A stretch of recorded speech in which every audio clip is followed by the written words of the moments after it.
Sir, it's not it's from this desktop. Have you opened your PPT? open the slide open karantu. Sir. Slide open kale habe. Yeah. Slide open kale to? Ebe screen share ku jaantu. Screen share karantu. Just. Tole jota share screen jaantu. Sir. Bas, now it has started. Yeah. Very good. Enable editing karantu, madam. Yes. Full screen. I'm making it full screen. Bas, ebe karantu hobo. Thank you, sir. Very good. Good. Yeah, sir. Good afternoon, everybody. Once again, my topic is regarding the intensifications of the basal insulin. So, in a type 2 diabetes, when to consider insulin in type 2 diabetes? Number one situation, when A1C level is above the target within 6 months of despite dual and triple combinations, and when the patient is having sarcopenia, cachexia, and chronic infection, or then early manifestations of the diabetes related complication, or the patient is having subgroup of these patients, those who are having severe insulin deficiency, that means young and lean patient, and the last is patient is having uncontrolled glycemia or osmotic symptom. These are the group of these patients. They need insulin even if they are the type 2 diabetes. Then next questions, which insulin and which regimen is appropriate for them? If you look to the premix insulin, we have premix insulin and basal insulin. If you look to the premix insulin, there is higher risk of hypoglycemia and more weight gain, and higher insulin dose is required for this premix insulin. But it has been seen in different studies. The basal insulin is simple and flexible, low risk of hypoglycemia, better treatment satisfaction is seen if you initiate with the basal insulin. So basal insulin regimen is an ideal to start with in type 2 diabetes. So there is lots of evidence in the past 2 decades regarding the efficacy of the basal insulin. All are with the analog, long-acting analog insulin, that is glycemic target achieved with the basal insulin in spite of this baseline A1C, it's more than uncontrolled glycemia, more than 8.5 or 9. And there are lots of studies, mainly Insight, Triple T, Apple, Laptop, Triple, LearnMate, and L23, and so many other studies. But all these studies are with glargine insulin hundreds, and it has been seen from all the studies. Glargine 100 effectively control and reduces this A1C level less than 7.7% in type 2 diabetes patients. Those who have this baseline A1C above 9 or are equal to this 9. So as we all know, this basal insulin, it suppresses the hepatic glucose output and it has a good effect on the fasting glucose control. But the thing is that fasting and postprandial both contribute to this A1C level. And if you look to the A1C level of 8.5 to the 9, these contributions of the fasting and postprandial blood glucose is somehow more or less equal. But when this postprandial blood glucose increases, when the A1C increases, this postprandial glucose increases simultaneously. So, for the control of postprandial hyperglycemia is essential for achieving this recommended targeted A1C goal. But the common problems, there are so many problems or challenges while achieving the glycemic goal by controlling this A1C. There is a good study published in 2012 with more than 500 patients, which shows that the most patients, around 7 to 8% are mono, and that around 7 to 10% of these patients, they are facing the difficulty in timing of the injection, And some of these patients, they are feeling embarrassing at injecting the insulin in public. And 15% of the patients, they skipped their meal. 16% of the patients, they are traveling each and every day. And 18% of the patients around, they are too busy. So what is the lesson learned from this study? The message from the study is that the flexibility for this basal insulin is required for a good for adherence of the insulin, so that we will achieve a good glycemic control. And if you look to these guidelines, ADA 2022 guidelines or any other guidelines, basal insulin you may initiate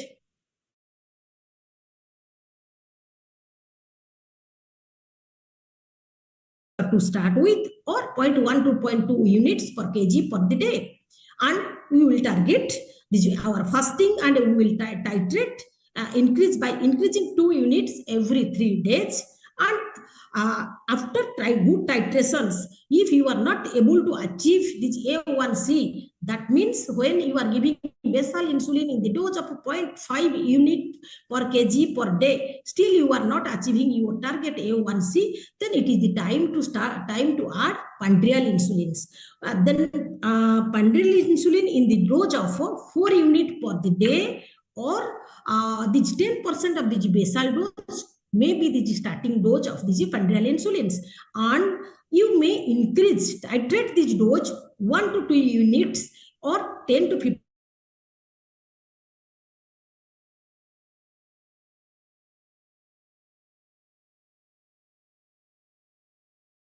may down titrate your basal dose by 10 to 20%. This is what has been given by the ADA 2022 or any other guideline. It is the time to start this prandial insulin when you have not achieved your A1C after this adequate amount of the basal insulins. Next point is this is the pillar. As we know, type 2 diabetes is progressive beta cell deterioration is there. This is the pillar to start how to start this basal insulin. First, you will go for the basal insulin. After that, basal plus, and then if A1C is not achieved, basal bolus.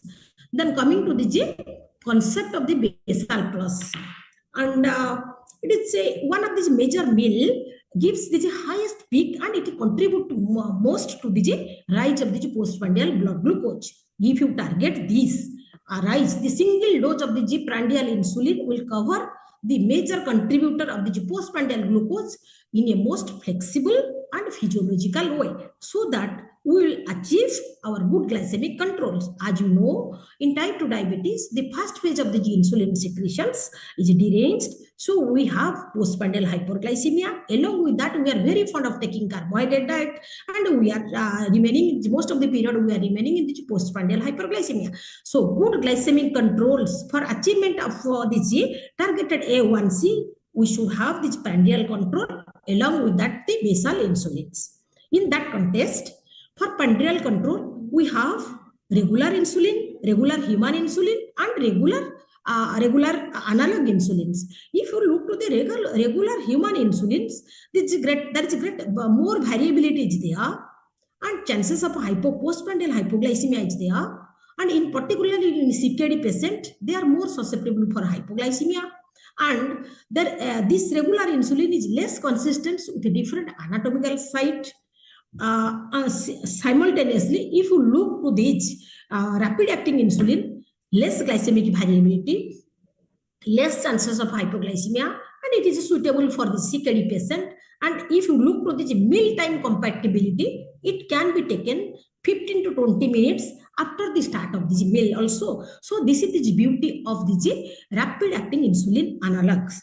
In this category, we have glulisin, lispro, and aspart. So glulisin has a faster onset of this action when it is compared with that of the aspart, other regular rapid acting analog insulins, and it has early metabolic effect, early onset of the action, and faster absorption compared with that of the aspart that has been seen in the healthy volunteer. So this area under this curve, that is a twofold higher, greater in the glulisin group when it is compared with the aspart in that healthy volunteer. If you look to the type 2 diabetes, those who are obese, here there is also one study which shows that the postprandial blood glucose is lower with glucins in obese type 2 diabetes patients, and this is beautifully described in this picture.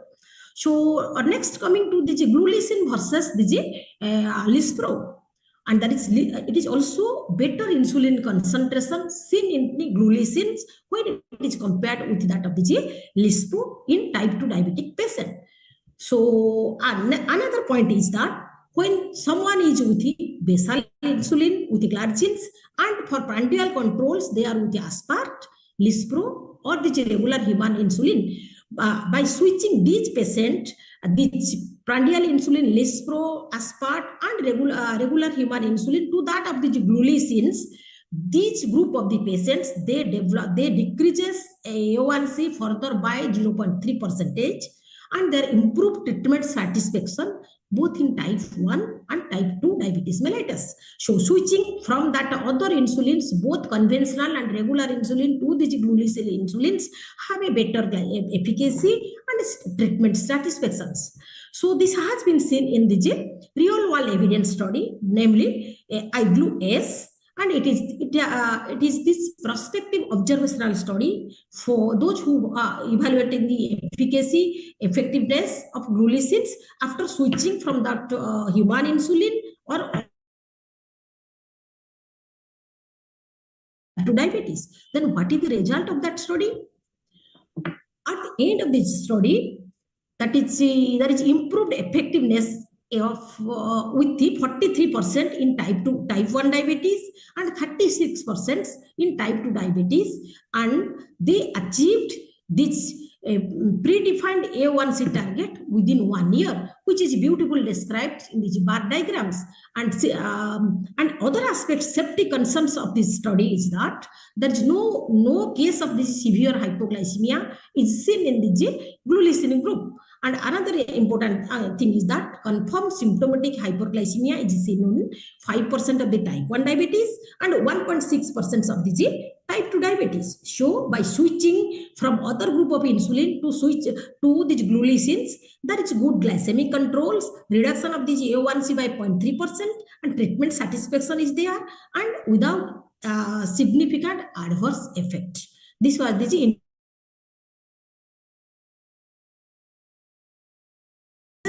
pre-mix regimens. Here I would like to quote all to target study. They compared the pre-mix versus that of the basal plus, that means basal and 1 dose of the glucins. So what is the result of that all to target study? The more patient reached the target A1C in the basal plus regimen as compared to the premix regimen. And in other aspects, the more patient had hypoglycemia with the premix insulin when compared with that of the glargine-based regimen, which is basal plus. So it is beautifully described by these bar diagrams here. So this another important aspect is that in multiple regimen, what I have discussed till now, it is the basal and basal plus. So coming to this study regarding the basal bolus regimens, particularly I would like to quote here another study, that is rapid 2 surgery. These are the type 2 diabetes patients hospitalized for this surgery. Multiple daily insulin injections with the glargines and glucins.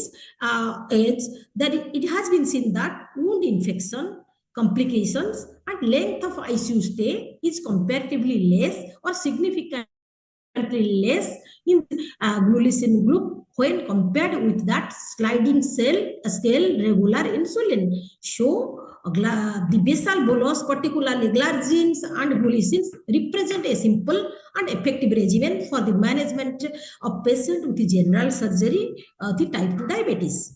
Next, coming to that, another important data analysis of the recent 2022, that is the Basal Register 2022, this real world data analysis, which it has been seen that if you prescribing basal plus regimen, the A1C reductions is in the tune of 0.7%. If you are prescribing basal bolus regimen, the A1C reduction is in the tune of 1.7%. So good glycemic control is seen with the basal plus and basal bolus regimen, which has seen from the RCT and the real world evidence. The next important thing is that glulisin offers maximum window of flexibility. The flexibility point we have discussed at the beginning of this study, which was published in the 2012. But here, if you look to this flexibility or this maximum window period of this glulisin, it is 35 minutes. But this window period, 15 minutes before the start of the meal and 20 minutes after the start of the meal. But that thing is not with the aspart and Lispro. But in newer aspart, there is some flexibility is there with newer aspart, but that is in the tune of the 22 minutes. It is less in comparison to the glulisin. So this is the beauty of this molecule glulisin, which have the wide flexibility. So most of these patients, it is suitable for those. So coming to the practical considerations of the basal of the MDI or basal plus, what is basal bolus or basal plus? When to stop titrating the basal and when you will add the prandial insulins. It is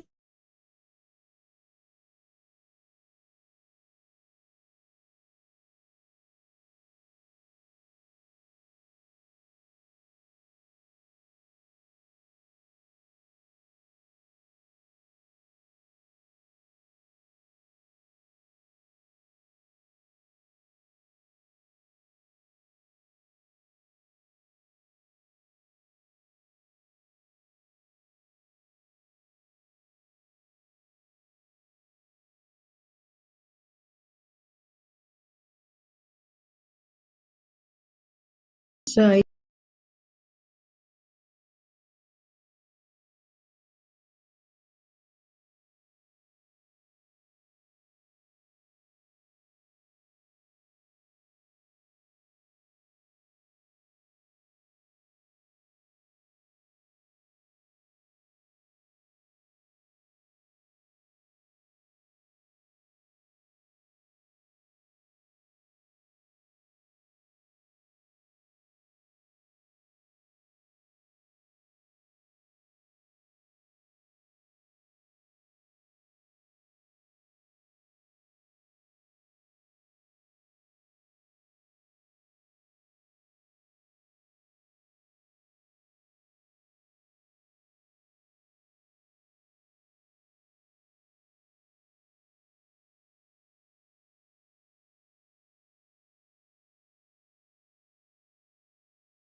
sorry, sir, for this.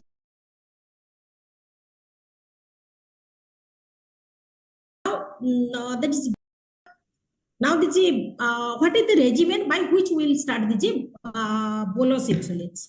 So it is the fixed single dose. You can give the fixed single dose combination in the dose of the 4 to 6 unit that is administered in the largest meal or targeting to the largest postprandial rise of this blood glucose.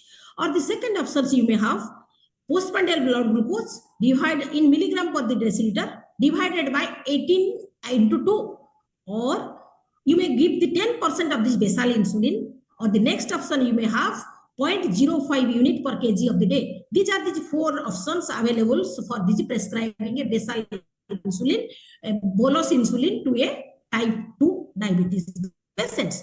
So coming to the end of my presentations, which there is max glargine and glulisin combinations. They have a good glycemic controls in various settings, and it may be this basal plus or this basal bolus regimen. And maximum number of these studies are with basal plus insulins with the glargine and glulisins. This study may be the OPAL, maybe the all to target, maybe 1 to 3 study, or proof to the concept study, and so many other studies. So maximum number of studies and evidence are with us with the glargines and glulisins. So it is most studied basal bolus combinations therapy. So to summarize my presentation initiates lower risk of hypoglycemia compared to the premix insulin. So Basal's rapid acting and long acting insulin analog mimic the endogenous prandial secretions of the prandial and basal insulin, and Basal Plus is an effective alternative to the premix intensification approach, especially in terms of the better safety and flexibility. So for any sort of these patients, glucines and glargines may be a good option for the good glycemic controls, for the flexibility, for the safety concerns, and less risk of hypoglycemia. So thank you for this patient sharing, sir. Thank you, Mr. Jayashree, for your excellent deliberation of using